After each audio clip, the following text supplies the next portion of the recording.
Namaste, soul fam. I decided that I was going to come on and do a live today with a little oracle message from the Tao. So I guess I'll give it a minute and see if anybody wants to come on. They are notifying viewers that I've gone live. Going live is a new experience. Gets me a little nervous, a little jittery. Today I am coming on, setting the intention for the highest and greatest good for all sentient life.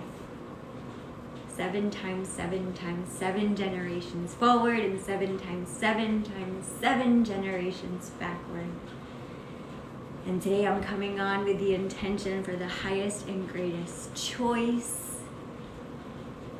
Recognizing that this new earth tapestry is so much about our free will, our sovereignty. And so today I want to come on and just share a message from the energetics that we're in right now. Right now, according to the Gene Keys, this is Gene Key 40, which is the shadow of exhaustion, the gift of resolve, and the siddhi, or the divine expression of divine will. Welcome, welcome, welcome. We're going live. How exciting. Thank you so much for dropping in with me. I'm so grateful for this experience. Of all the places and the spaces and all the times and all the planes and all the dimensions, you chose to be here now. That's so exciting. Thank you, thank you, thank you. I'm so grateful. Namaste, namaste, namaste.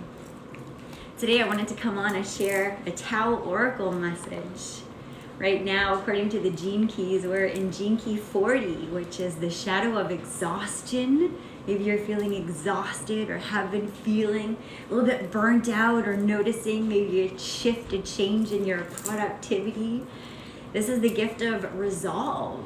This is about really being true to our word. How do we want to spend our time? And this is the divine expression of divine will, which is recognizing that we get to be here now. We get to be here in this little flesh suit. How exciting is that? For this finite time, we get to come here as creators and play in this Maya. This divine will is when we release ourselves from the victim consciousness and we step into our creator consciousness. And from that place, we are in sacred service, recognizing that our energy is our sacred contribution. And so I am here with so much gratitude. Thank you for dropping in. Thank you for co-creating this space. So today I'm going to share a little message from Ma Deva Padma's deck, the Tao. And this is maybe going to share how collectively some of us may be feeling. And so when it comes to the Tao, we have a collective energy, a construct that we may be feeling. We're pulling an oracle message from. But then there's interpretations of how you may be feeling this. So I'm going to read all 6 lines. Maybe you identify with some of this. Maybe you identify with 2 of them. Maybe you don't align with any of it. But this is an invitation for contemplation, because it's when we have these moments of these little sacred pauses that we tell our nervous system, I am so safe right now that I get to play, that I get to turn on my little curious observer and just check in and see, what does that feel like? Ooh, what does that feel like? What a privilege that is. Let's take a breath together now, just recognizing the privilege of being in this finite experience and the power of our breath. Maybe taking the biggest breath that we've taken all day, in from the base of our pelvic floor. Feeling our chest expand. Wow, so much gratitude. Thank you, thank you, thank you. And maybe as we release, we let something go. Maybe we let something soften.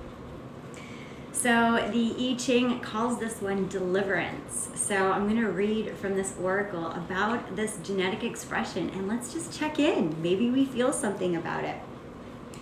The time of deliverance is captured best in the image of a thunderstorm, which thunderstorm happening right here outside.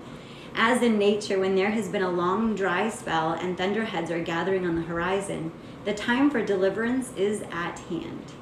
Before a storm breaks, the accumulation of energy and tension can build to a point where it feels almost unbearable. Then, the sudden release of pent-up energy in lightning and thunder delivers the earth from the oppressive conditions and the gusts of wind and cooling rain. Awareness and grounding are especially needed at this time like this, lest you get swept off your feet by your own overwhelming sense of relief and euphoria.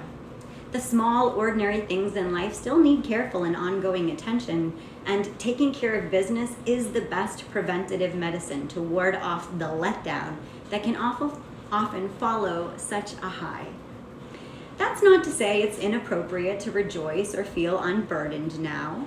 Rather, enjoy and keep your feet on the ground. Let's take another breath here, just anchoring us into the present moment. Deeply, deeply inhaling. Just feeling ourselves in this moment here, rooted, supported by the earth, by this Virgo energy. When a thunderstorm has passed, there's an uncommon freshness and sense of renewal in the air. And there's often a fair amount of debris on the ground that needs sorting through and cleaning up. It is vital now to identify and clear away any destructive thoughts or actions that might have created the heavy atmosphere that led up to the storm. Taking time for reflection will strengthen your ability to learn from your actions and help you gain the clarity not to repeat the same mistakes in the future. No matter what the sources of past tensions, it's now possible to observe them with less passion and greater equanimity. And it is from this detached perspective that you can best understand what steps you need to take to move forward. A word of caution. Detachment is cool, free from emotional storms and drama, but it's not cold and unfeeling. In the aftermath of all the storms and interplay of energies in life, it's always important to maintain a spirit of open-heartedness and compassion. Forgiveness is a healing force, and it's just as important to forgive ourselves as it is to forgive others. In fact, the two often go together. By letting go of the past and its turmoil, you'll clear the ground for the lessons of deliverance to take firm root in the soil and grow into a deeper and more profound liberation of spirit. If any hurts or misunderstandings remain unaddressed in the current situation, it's time to acknowledge them. Do whatever is possible to heal the wounds or clear up the misunderstandings and move on. There is a window of opportunity now to move quickly and decisively into a new order of things. And this is best accomplished with heartfelt gratitude for all the lessons learned. How perfect is this? We have a Cancer moon right now. So this Cancer moon is coming with this thunderstorm just to purify, just to rinse, and just to release it all. You know, we have this beautiful opportunity to allow our samskaras to come to their natural ending. What is something that you've been swirling around, a belief system that you're just ready to release now? All right, bottom line, these are the changes here. So there may be 6 ways that we interact with these genes this week. And so we're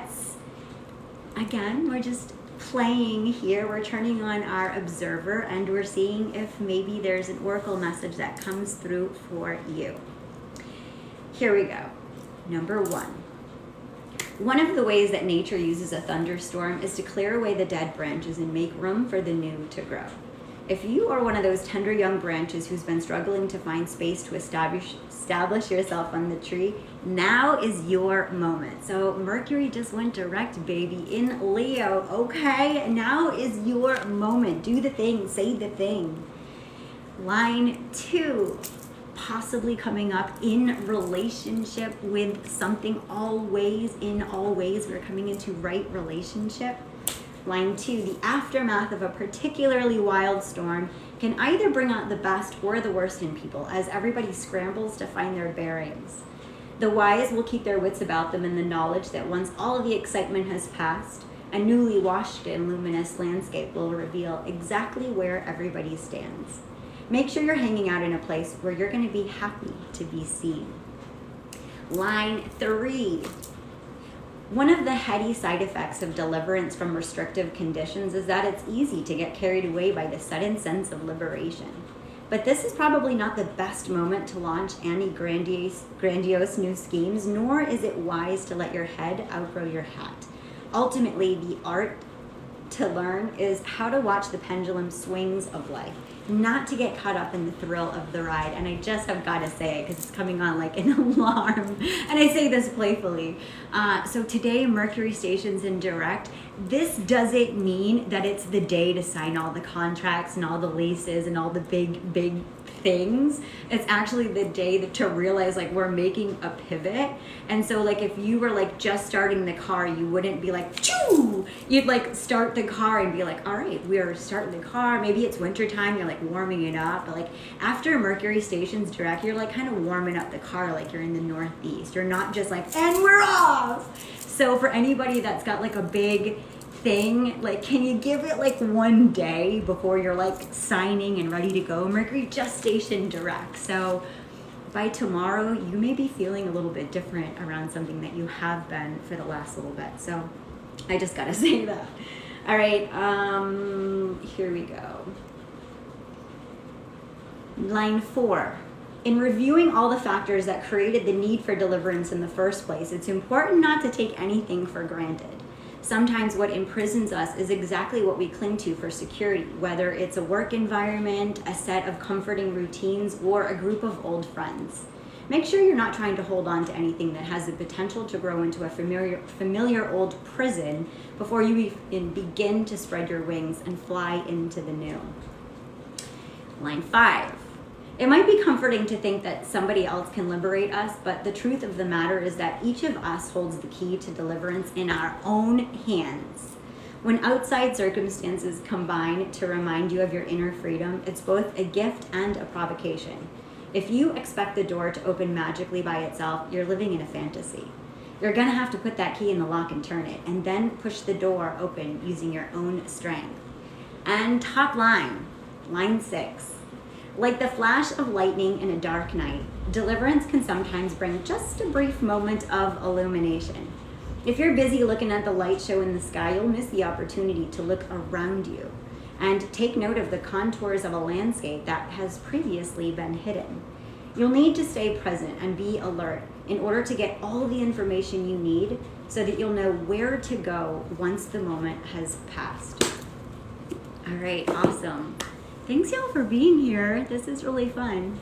So I don't really know exactly how it works, but I'm excited that we're doing this. And one of the things that I just want to remind us is as we are coming into right relationship, we want to think about all of the elements, right? So we want to come into right relationship with the earth. This is Virgo season. One way we can come into a right relationship with the earth is getting outside, feeling the sun on our skin, getting our bare skin out there, getting our feet on the earth.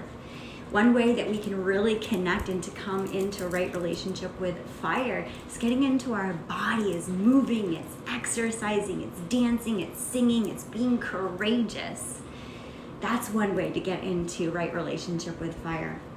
Another way we can get into right relationship with water. Right now we have a Cancer moon, we have a thunderstorm outside. Maybe it's playing in the rain. Maybe it's also getting in touch with our emotional realm. How are we feeling? We can put our prayers into our water and we can drink them. We become the embodiment of those prayers. So coming into right relationship also must include not just air, although air is going to be our communication. This is going to be our learning. This is going to be putting our words as our wands into our water when we drink them. This is going to be connecting with our guides. But let's not forget about the element of ether, right? I really want to bring awareness into the element of ether. This is our spirit realm. This is the invisible connected tissue that we have all around us. And so coming into right relationship is coming into right relationship with spirit, was the energy of ether. So we know that our word is our wand. We know the power of our imagination. I want to remind us all just to think about the fact that in our imagination, we're constantly believing things. We're creating a fantasy, right? So in this fantastical realm, we are then manifesting this onto the Maya. So right now with the Virgo season, we're in an earth sign. So Ma energy is very present. This is the manipulation of matter. Matter are these things that we imagine. These things that we imagine, we manipulate onto the material realm. So when we are thinking about what we want to create out of matter onto the material realm, we want to be really mindful. And so how pure are our thoughts? Because our thoughts become this fantasy realm, and then we create like these parallel universes through our fantasy realm. And so I want us to get playful with our imagination. This invitation is to have pure thoughts, is to speak to ourselves kindly, because this is actually what we're going to attract more of. This is the template that we're putting out into the earth, is how we are interacting with this invisible force around us of ether all the time. It's our imagination. And so the power of our imagination is the power to create entire worlds. So what are the worlds that you want to live in? How does it want to feel? What do you want to see in that world? Let's tap into our imagination and let's all create that world. Let's create a playful world. This is an artistic world. For me, I want a world of art and love and beauty and the recognition of our divinity, of our oneness. May we all awaken to the light of the truth of our one divine nature and share from that template that has eradicated the fear in the system to now be in that place of creator consciousness. So the more that we access this creator consciousness through our imagination and then we speak it, the more we're actually building the tapestry for this new earth that we're all stepping into. So invitation this week, slow down. If you're feeling exhausted, if you're feeling burnt out, tend to yourself, check in with yourself. What do you need?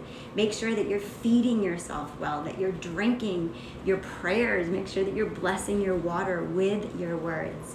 And, be compassionate with yourself. We're all awakening to some really interesting ways of being that may contradict some belief systems that you may have been holding on to for a really long time. Can you recognize that there's only one of us here? Can you step into that truth? Does that allow you to be in the observer of this experience? And is that something that you're regularly doing? And how fun would that be to play with in being the observer of the experience all the time? Sending you all so much love. Namaste.